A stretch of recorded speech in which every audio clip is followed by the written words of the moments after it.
You plant in the spring, you harvest in the fall. Tools have changed.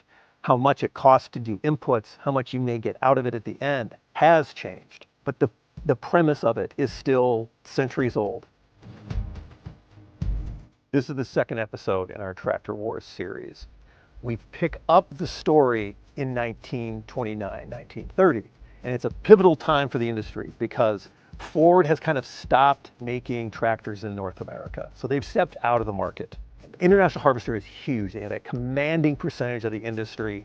They have developed the farm-all tractor, and the farm-all tractor is the size and the shape and the right amount of power that it can do almost everything a horse can, because that's always the calculation that farmers are having to make.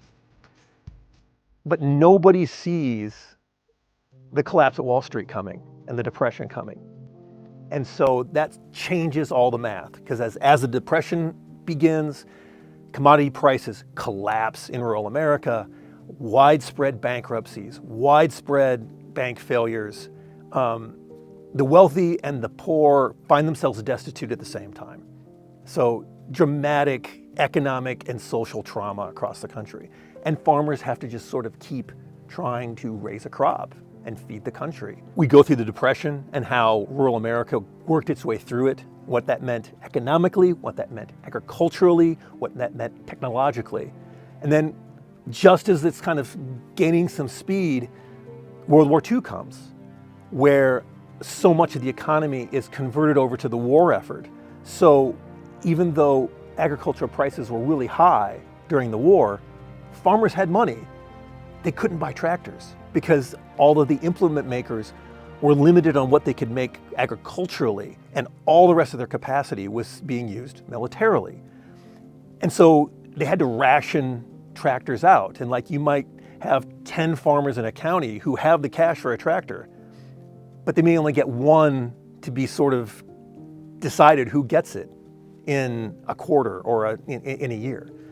So all the farm manufacturers have to get through the war while both making what they want, what they can for the ag market, but also fulfilling their military contracts. But then once the war ends, then we're done with horses, it's tractor time.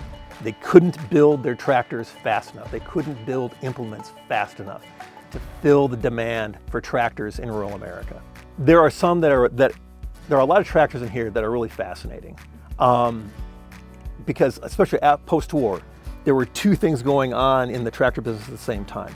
They were trying to build bigger, more powerful tractors to serve bigger farms who were trying to do bigger jobs. But then they were also trying to build small tractors for the farms that were looking to go from horses to tractors. So while you have tractors that have 70, 80, 90 horsepower, you're also rolling out these tractors that have less than 20 horsepower. They're very small. I mean, we would joke now that you can't even mow your lawn with that. But for many farms, if you're working less than 50 acres, maybe you're a weekend farmer, they were perfect. They did exactly what you needed to do. They didn't cost a lot of money. They let you sell your horses and go entirely into a gasoline or diesel fuel based farming. And so the one that's really unique is the Allis-Chalmers G, because it was built for truck farming or like vegetable farming, and no other tractor looks the way it does because the engine is actually underneath the operator. And so out front, it's just support tubing for the wheels. So you can see everything that you're doing. There's no big engine and transmission in front of you. And it sits very low to the ground. And they're so useful that many of them are still being used today by small scale vegetable truck farms. And other companies have now sort of made modern versions using the same structure. I tried hard to make this more than just a story about tractors. Every development in the tractor business was sort of paralleled with something that was going on in the US economy at the same time. Just as tractors were getting more complex and more capable and more powerful, so were automobiles, so were airplanes. And as a lot of the developments we see in the American economy as a whole, you see mimicked in farming.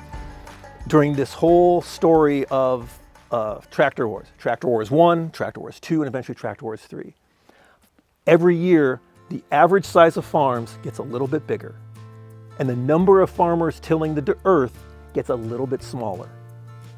It has been fascinating looking at the data of how farming has changed technologically, how farming has changed economically, but yet at the end of the day, it's still putting seeds in the ground in the spring and hoping for the best and harvesting a crop in the fall and raising some animals.